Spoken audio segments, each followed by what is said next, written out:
On va tout de suite enchaîner sur Terence Davis. Terence Davis, on a presque fini avec ses histoires judiciaires, on va pas revenir là-dessus. Il a eu la chance d'avoir un bon avocat, on va pas s'épancher là-dessus. On va parler du sportif. Terence Davis, je lui ai mis 9. Max, tu lui as mis 10. Victor, tu lui as mis 8. Alex, tu lui as mis 7. Ben, tu lui as mis 9. Terence Davis a joué 30 matchs. Il tourne à 7 points par match. 36% à 3 points. Il apporte pas grand-chose d'autre. 0,5 interceptions.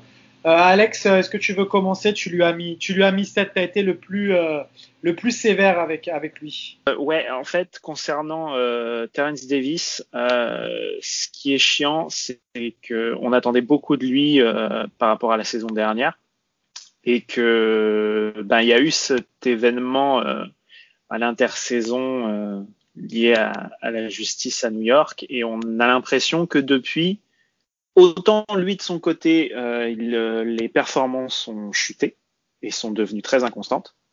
Autant Toronto n'est plus aussi fier de sa pépite, si j'ose dire. Et là-dessus, il y a un léger malaise, je trouve, qui entoure Terence Davis. C'est-à-dire qu'on est très content quand ça fonctionne, mais en même temps, on ne le montre pas trop. Et quand ça marche pas, ça marche pas vraiment. Vraiment, ça marche pas du tout. Le match contre Détroit, il était nulle part. Et c'est dommage. Je te rejoins. En fait, je vais peut-être être méchant, mais on a l'impression j'avais pas l'impression l'année dernière, mais on a l'impression de découvrir que son QI basket est proche du néant, en fait, cette année. C'est vraiment des choix compliqués. Des fois, on comprend pas ce qu'il fait. Et en fait, quand il va faire des gros matchs, c'est juste qu'il va être en feu dans son tir. Mais au-delà de ça, défensivement, des fois, il fait pas les bons choix. On dirait qu'il sort des systèmes. Et en attaque, c'est la même chose. Des fois, il est pas tu sens qu'il est pas dans le flow de ce que l'attaque devrait être.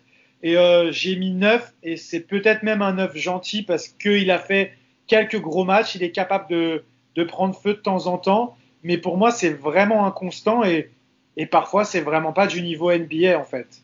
Totalement. Hein. C'est pas ce qu'on attend d'un joueur NBA. Donc, je sais pas si mon regard est biaisé par rapport à ce qui s'est passé dans l'extra basket. Ça doit jouer aussi, mais pas satisfait du tout. Et je trouve que Nick Nurse aussi lui donne beaucoup trop de temps de jeu par rapport à son apport.